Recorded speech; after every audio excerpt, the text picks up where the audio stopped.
It's Carla with Craft Addict K, and here I am.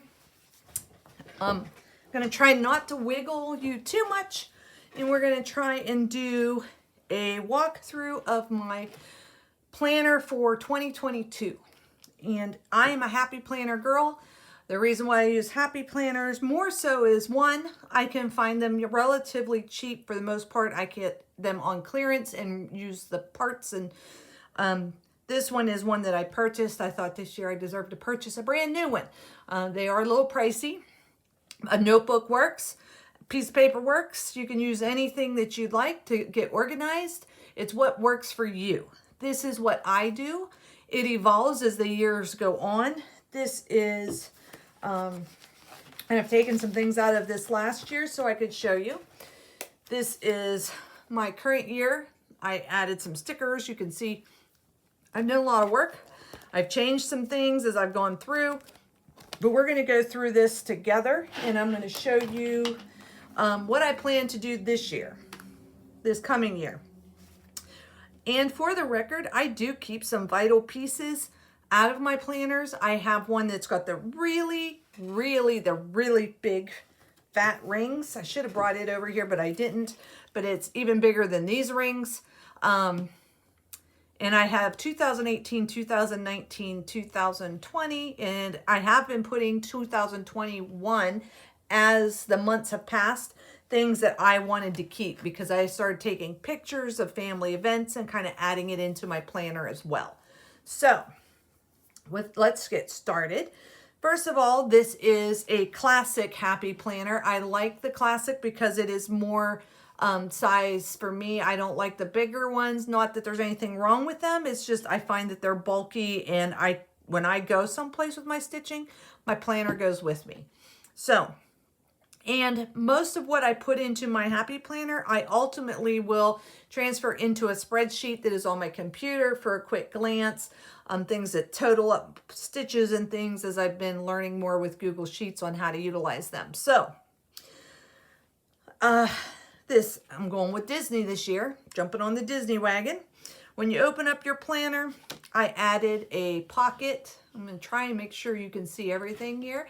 I added a pocket. It was on sale for there's 3 of them for like $1 or $2 on clearance. So I could put little things like the stickers that came with it. I have my stickers I got from Grace Note Stitches with some of my packages. I have them in a little baggie in here because I'm sure I'm going to be using them in my planner. This planner came, I believe, with a pocket. So here's another pocket with the Mickey pocket. And I do use those sometimes to put slips of paper related to my challenges in at times. The next section of my planner, I added a to-do because many times I'm sitting in a Zoom room, somebody mentions a great book, somebody mentions a recipe or a website, and I know if I have a paper in the very front of my planner, I know right where to go to jot things down.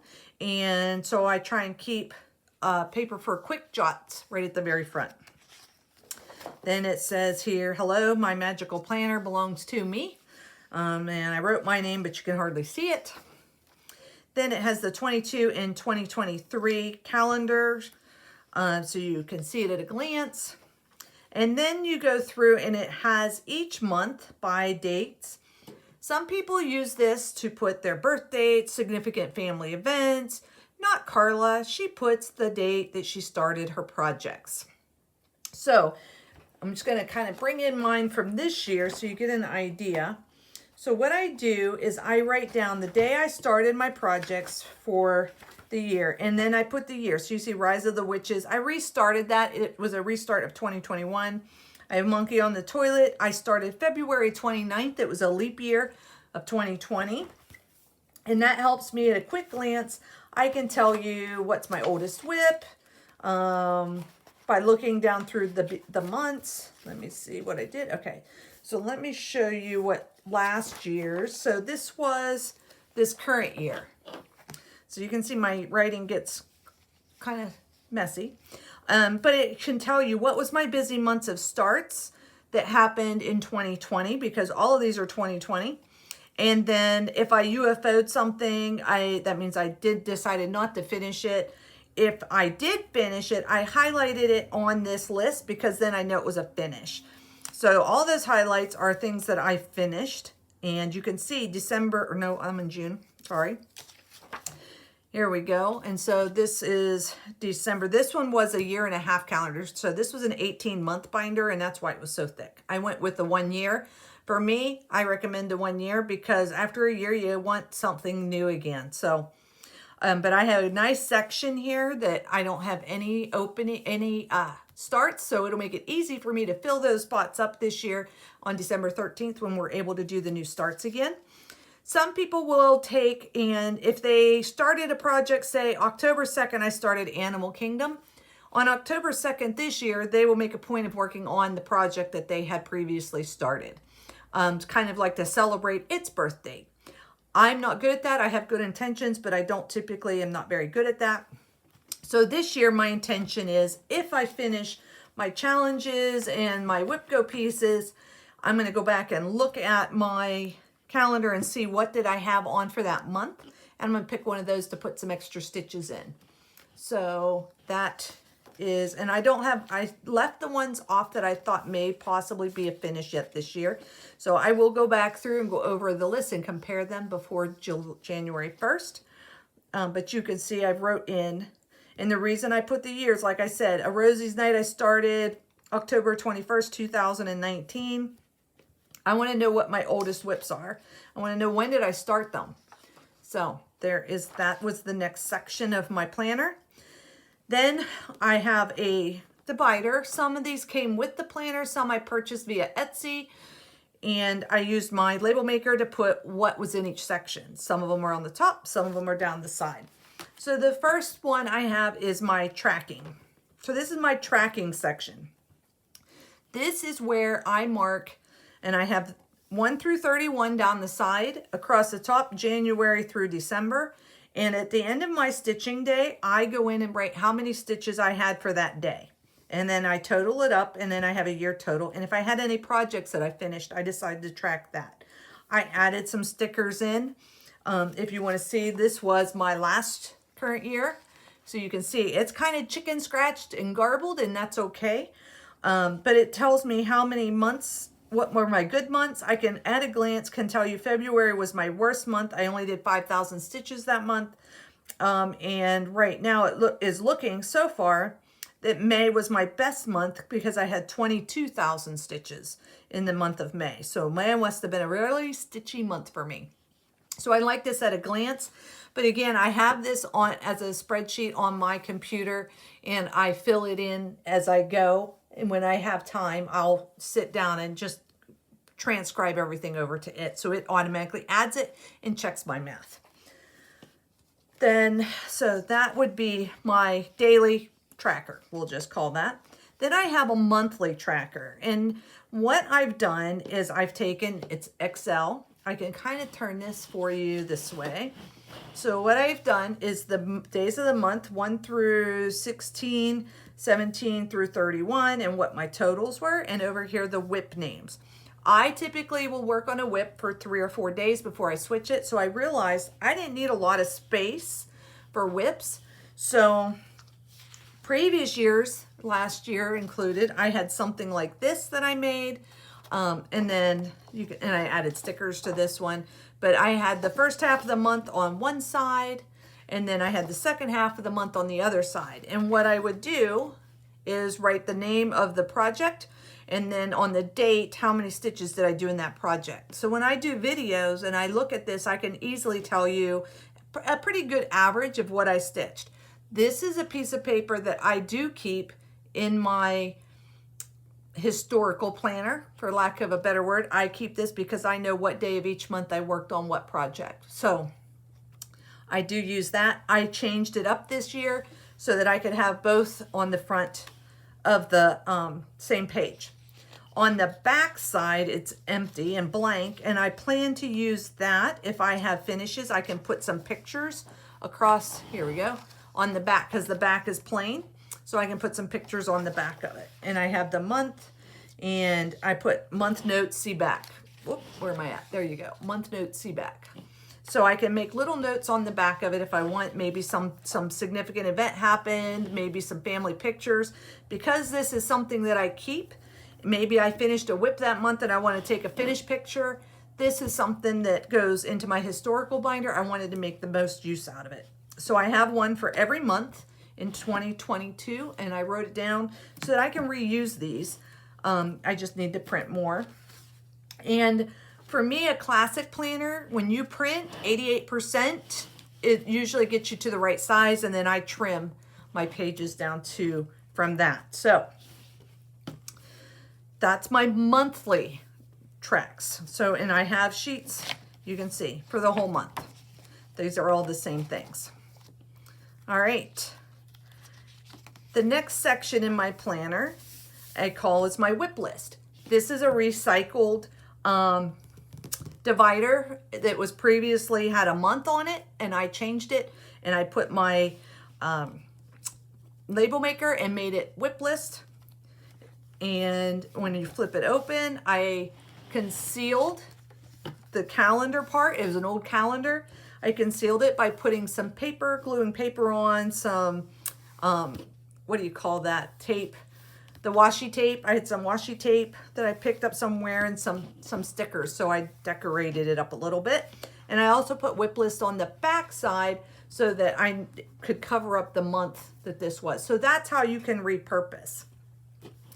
This is my current WIP list. I printed it in color. There is 70 some. This was my working copy. I will be adjusting this, and I'll make a final print at the end of the year on probably December 31st and post to my album for No New Starts. But let me turn, sorry if I'm making you guys dizzy. I just want to make sure that it makes sense for you. So what I have over here is my picture was done. I can mark it off. That means I put it in my album.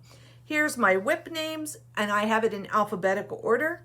This is the size, if it's a BAP, a medium, a small, a large. This is the actual stitch size that is on the pattern.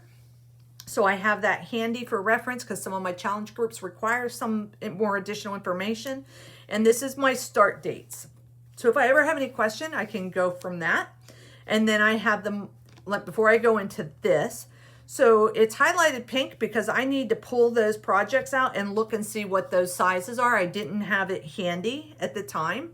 And then my start dates, these ones that are in gold are expected new starts. So I want to make sure I don't forget to put the start date in whenever I do my final post of this. So this is my working copy.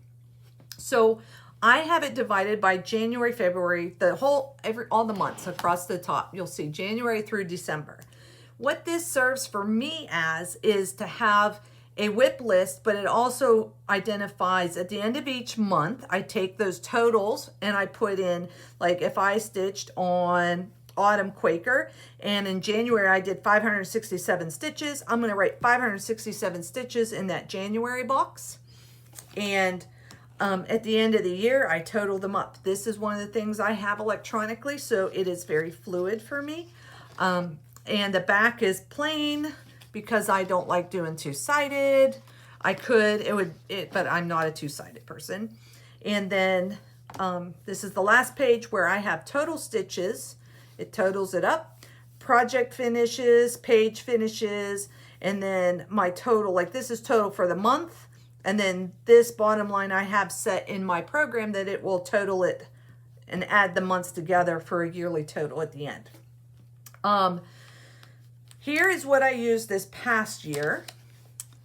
And when I highlighted it, it meant that I finished it. So this is my 2021 WIP album that I started with. And you can see I had a year-to-date section. And here again, and then I haven't kind of fell off the wagon with it. You can see I've got it in the computer, but not handwritten on here. So if that helps to give you an idea, that's how I track my WIPs. Then from next year when I make my WIP list, what I essentially did was I took this list and I copied and pasted it, and all the ones that I finished I took out of my list, and then I added in the ones alphabetically that were going to be new starts for me this year. The ones that I have highlighted in this darker blue, just because somebody may ask, those are the ones that were going to be my 22 and 22 when I was going to focus on 22 whips, and I decided to keep it as a 22 focus and go from there. So it helps to highlight them for me to make sure that I am giving them their due diligence. All right. Next tab is challenges, because I do a lot of challenges. Again, this was a repurposed divider that was in an old planner that I kept the divider from so I could reuse it, because the nice thing about these, I should show you, is it comes out. Just that simple, and it goes right back in. And what I have found is if these, where they go in, gets kind of worn because I'm flipping the pages or whatnot, you can take some washi tape and go over both sides and then just re-punch it, and it gives it more stability again. I've only had to do that with 1 or 2 of mine for this year, just because they really got some wear and tear, but usually I don't have that problem. All right, so challenges. These are my challenges, and when you flip it over, again, I took some paper, covered up the old calendar, put some little stickers on there to decorate things up. It says, let's go on an adventure, or let's get creative. It's WIPGO time. So I've made 3 WIPGO boards. This is, I'm trying to make sure I'm straight. I might be crooked. I apologize if I'm crooked. So I made my challenges more kind of to be my monthly kind of things. So my WIPGO, I know we're going to be drawing 2 numbers. I made 3 boards. This one actually is not my focus board. So, oh, messed up. Let me put this back here. So it's that quick. I made 3 boards because, you know, I'm crazy. I think I'm going into 2022. If I start all the things I want to start, I'm going to end up with 76 whips, which I'm okay with. Right?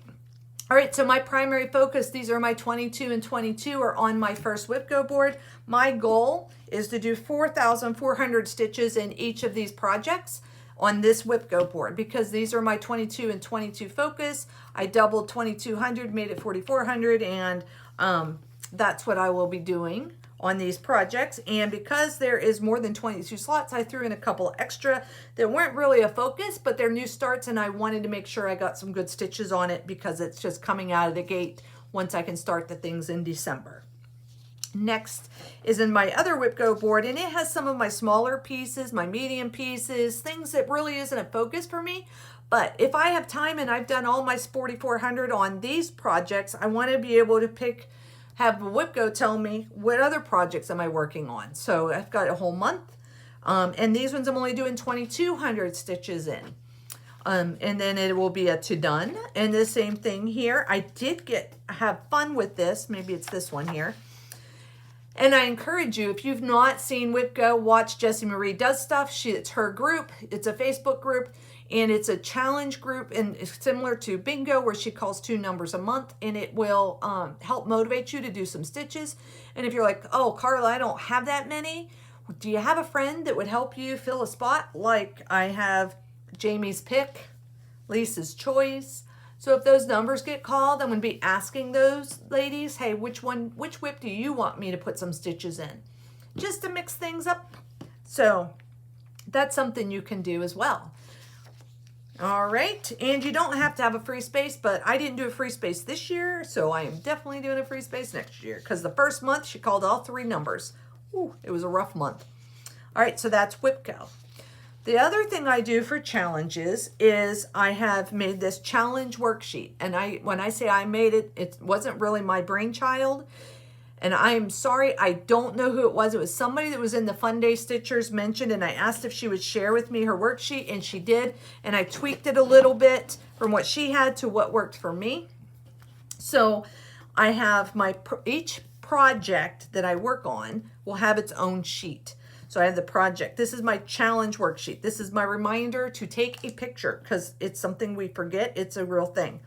And then I have a list of my groups down the side and some miscellaneous spots. So Full Coverage Fanatics, I know I'm going to be in. Semi-Sane, Pirates Ahoy, Survival of the Stitchiest, You Think You Can Stitch, Crystal Academy I don't think is doing anything, and the Handcrafted Pioneer I believe is still going strong. So what I'll do is I'll just wipe that out and put another group in that spot. since I have these printed already. And then as the year goes, if I need to update, I'll update daily 30. And then I have my WIPGO at the bottom because it's WIPGO. What I do is I have my total stitches I need for whatever that prompt is, and then how many stitches do I left when I get done for the day. So here's a good example. I pulled one from my current book. Okay, so this is A Rosy Night, and so I have it as there's Semi Saints hiking event. There's nothing on there, so I didn't use it for that. I have here Full Coverage Fanatics. This is their bookshelf. I used a September bookshelf. I needed 1,930 stitches. So the first day I must have got myself down to where I needed 1778. Then the next day or next time I stitched on it, I got down to 1624. So the next time I sit down with A Rosy Night, I know I've got a live picture on that event and I just need to keep adding my stitches to it. At the end of the year, all the groups start over. Daily 30, I must have been working on a 300 group, a 300 stitch prompt. So I have 300 stitches there. And then I didn't finish it. I had 148 stitches left when I was done stitching for the day. So the next day I sat down, did my 148 stitches. And then when I was done, I highlighted it off. That means I posted my picture. I'm done with that prompt. And I don't have anything pending on the daily 30 group. So if I decide to pull this WIP again, I just go into and I would start a new picture with the new numbers on what that prompt looks like. Maybe it's 200 stitches the next time. That's how I track from day to day. How many stitches do I need to do for all the different groups that I'm in? If I highlighted it, again, that means I'm not done with it. I used this for a pop-up pop culture project, and I started out needing 500 stitches. Then I got it down to 348. Then I got it down to 194. So I'm thinking I probably didn't finish that prompt because I don't think there's any prompts this month that's 500 stitches. So I'll probably just mark that off. My WIPGO this year, my goal was 8,000 stitches on each project for WIPGO. And this one didn't make the cut yet. I don't know that it will make it to the cut by the end of the year, but I'm going to be working on that as focus here over the next couple of weeks and see where I can get. So that's how I stay organized with my groups. This is how we're going to start. So let me see if I have any more. And I have them all in one section. Here's a good one. Walk Through the Highlands. This will kind of give you an idea. So I'm working on November bookshelf for that one. I still have 2,645 stitches to do for that. So the next time I pull this out, which I did a whole bunch with this recently. You can see I just keep going across. And when I get to the end, if it gets ugly or messy or I'm like, what the heck am I doing? I just pull out a fresh sheet. I have a little stack of them, I guess. And I just pull out a fresh sheet and I fill in wherever I left at. So if I needed 2645, I'll put November bookshelf. If that was my last block over here, I would just write 2645 and then I would just continue on. All right, if I don't know or I don't need a required amount of stitches, but I posted a picture, I will put a little check mark, and that just is a flag to me that I have a picture sitting there that I need to go in and put some total stitches on. Okay, and if I put them in my book a little alphabetically, it makes it a lot easier for me. Okay, so that's how I do and track my challenges. Those are my monthly challenges, dailies, whatever. Okay, that's what those sheets are. And I just put a little stack in here. And when I have that many, I'll just get more. Next up is the yearly event. So this year we are traveling in No New Starts across the United States. I went online. I found this little map and I kind of decorated it up with some stickers, loving the journey. And the map I use to plan our route is all kinds of marked up and highlighted and scribble scratch. So I'm not going to show you that, but I liked the picture. So I printed a second one to highlight our yearly journey as we work across the states for visiting our local needlework shops. And then I printed out the Welcome to No New Starts road trip. This is on the No New Starts website. Tells you all about the road trip, how it's going to work, what do you need to know, what's it all about. And I'm not going to show you all the stuff because some of the stuff that's in here is because I'm an admin, and some of my ideas are printed in here as well, so I have them at a glance when I need them. So that's why I have a little sticker up there to remind me that, hey, don't show the whole thing, Carla. So we're going to flip this. I did make a shopping list, however, and I thought this was maybe handy for those of you that are doing this event. What I did was I went into like an Excel, Google Sheets, and I listed the 1 through 25, all the items on the shopping list in order, and how many stitches for each of those items it takes. And then I have columns for what I have in stock. And then if I traded it, I can keep track of that. I did the same thing with the camp setup, and we talked about this in the Q&A video yesterday on how to kind of keep track of what you have in stock, because if you get 10 of these items all done, you can trade it in to get raffle entries. So, and I put some stickers that I had, some little traveling stickers on there to just spruce it up a little bit. Okay. And I printed part of the route, so you're not going to see that. But we will be making the route for that something that you will also be able to print and put into your notebooks or binders. And if you have a notebook, you can tape it in. You don't have to have a punch. If you have a regular notebook, the same things apply that I'm showing you, you can utilize as well. You can draw lines and make your own thing. It doesn't have to be like this. It all starts out nice and pretty in the beginning of the year, and then by the middle and end of the year, that kind of gets a little ratty looking. All right, next thing up is, and I'm going through and making sure I've got everything. Oh, okay. The other thing I'm going to go back to is challenges. One of the things I didn't mention, because this year when I did challenges, I was all over the place. Ultimately, I decided to take a note sheet and I listed the challenge, because I do better when I list it and write it down than I do if I'm flipping all over the place. And I keep these sheets beside my stitching spot, and then when it's done, I either throw them away or I put them into my binder somewhere. So this is how I track this year. So this is pop culture. This is this month's, how many stitches I needed, what for each section. And then as I finish them, there's my zombie run. I need to come up with a 4th piece for my zombie run. But as I finished each section, I highlighted it off. So as I'm looking at it, I'm looking to see what can I double dip between different prompts, and what can I use and get the most bang for my buck. That's me. On the flip side of that, I have daily 30s monthly for this month, and it was favorite things, and it's based off of, well, we've done enough videos about that. I believe Sound of Music. No, these are a few of my favorite things. When the dog bites, when the bee stings. That song. So I still have 5 more favorite things to stitch for. I haven't figured out what I'm going to do yet. I think I have an idea that just came to me. Thank you for helping me.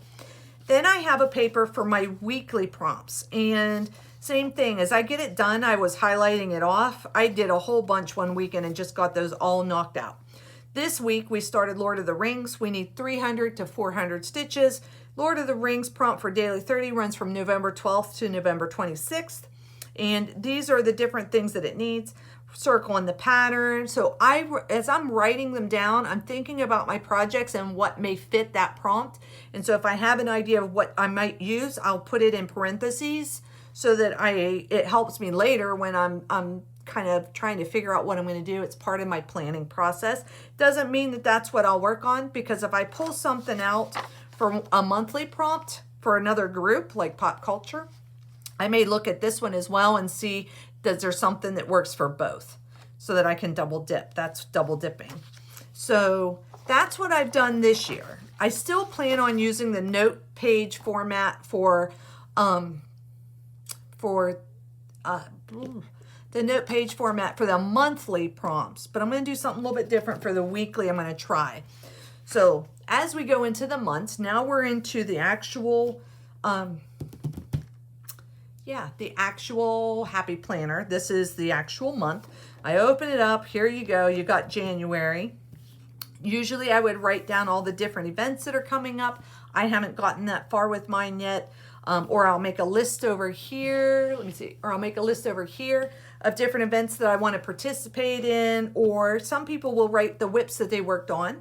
Some people will use this to write, like on January 1st, I worked on Amazing Animal Kingdom for 300 stitches, and they'll track their stitches that way, which is absolutely okay. And they can see at a glance what projects they've worked on. If you watch Sunshine Stitchers with Sheila, she tends to have a calendar of sorts of what she's planning to work on. I haven't gotten to the point where I feel comfortable doing that in-depth planning, because I'm more of what do I feel like stitching today, or what are the prompts leading me towards, or what haven't I stitched for a while. So there's your monthly page. Then for this one, and I haven't had one like this, so this is my first year of having this kind of a layout, and I'm not sure what they call this layout, to be honest. But my plan is, here's my plan, all best plans, right? My plan is, because this goes from Monday through Sunday, was to take my prompts that are like my weekly that I was previously writing down, and instead of writing it on a piece of paper like this, actually putting it and assigning the prompts to different days of the week, so that I can just write quickly with the circle and pattern, and I could make kind of like a to-do list for each of the days, and then at the end of the week I can reevaluate and see what is carried over to the next week. I can plug in for the next week. So that was my thought process on doing how I would try to handle the weeklies this year, because I feel like I lose a big portion of my journal by not utilizing this. And I can use the top section if there's any family appointments or things that are coming up that I need to be like not forget about, or maybe there's a 24-hour cross stitch weekend or something that I can use that for an event. To remind myself, because sometimes I even forget No New Starts, and I'm one of the moderators, and I forget we have an event coming up till I see the post. So that was my plan on how to do the weekly prompts and be able to utilize the calendar in a more efficient way. Okay, the next, so it's like that throughout. At one point, I thought about putting the monthlies. I had some of these to-do lists, and that's all it is a to-do list. So at one point when I was setting up this for the 2022, I did put a sheet so that I could take my monthly list, which is like this, and maybe make it more neat in a to-do list and divide it out by the different monthly prompts and leave it in with the month layout. So that's why some of these still have this in here, because I hadn't decided yet if that's the route I want to take. But it is set up if I do. And when you get to the end, you do have in the Happy Planner, like here's the end of February. When you flip over the page, we're going to start into March. It gives you this page as well. So if there's, you could also, I've seen people use this for their monthly prompts that they pencil in on this side of the page so that they have it all together. So there's lots of options. This is just what I'm doing. There's a lot of, there's some different things, as you can tell, that I've talked about that I'm going to kind of work on through the year and see, and I'll probably tweak it as I go, as I tend to do. Maybe I'll do a 6-month check-in this year to see where I'm at with my tracking and how I set everything up. But this is a great time for planning. So I got all the way through. I'm just flipping through at this point back to December. And when we get to the back of December, I did leave myself a section, and I put a little divider in here that says notes, and that just has some extra notebook paper that I slid in here should I need it for anything. I have it accessible, just a couple of sheets. And then the very last section I have is my 2022 No New Starts. This is the group guide that's also out there. It talks about all the different events. I have some planning notes back here from our No New Start committee meetings and things I jotted down just to make sure I didn't forget. And this is one of the dividers that I got on Etsy. I got like a frosted glass, you can see, and it has the tab on top. So some of my tabs are on the top, some of my tabs are on the side. It is your preference. I was just utilizing what I had on hand. And that is the end of that planner. Now, but what about my project cards? Because I want to talk about them. I did take a Happy Planner, and I trimmed it down. So this was an old planner, as you can see, and that's the size. You can see I trimmed it down because I had ordered from S. Ward Designs her project trackers. So here's my and I punched holes in the side. I trimmed them to fit. This is her 2020 design. I'd ordered these, and she's got new designs that are coming out, so make sure you check her out. She is on Etsy. It is, and I'm going to show you, S. Ward Designs. So be sure to check her out on Etsy. I know that she offers PDF as well as paper, and it's like a cardstock. It is a good solid paper that I got. I ordered the paper ones. I ordered 5-year tracker, and I think I have 2-year tracker. So I ordered the 5-year for my full coverage pieces, and I ordered the 2-year for my non-full coverage pieces. I try to be better than what I am putting these in, but I will update at the end of the year. What I typically do, and I pulled some out, I didn't pull all of them, but like here is a 2-year tracker for Sociable Scarecrow. And so what I was doing was highlighting the days of the month that I worked on it, and then I wrote down the total stitches I did for the month. And then this project actually finished. But I like it because it has the project name, it has the designer, it has the fabric, and look at that. Gary from Sunshine Stitchers is stitching with me. Yeah, that didn't happen because he stitched it without me, but we won't go there. But it's got the 2021, and on the back is 2022. I can list floss conversions. So I really liked her project trackers. Some people will take them and actually put them in the project bag. I probably should do that, but I have so many, they were getting crumply, so that's why I went with this flip book. And then as I finish it, like here's Hazel's World. It's her, this is her, oh my goodness, her 5-year tracker. And since I finished Hazel, you know, the months come across, and I highlight the days I worked on her, how many stitches I did. I should have put my finish date. How many days did I work? She's got many, and this is more months on the back. She has many ways of tracking. Check out her sheets on S. Ward Designs. But when I finish a project, I take it out of my little improvised Happy Planner project tracker sheets, and what I do is I take it out and I put a little, one of the pictures on it, or if I have a floss drop that has a picture on it of the project, and I glue it somewhere onto here where there's place you can see it. And this goes into my historical planner.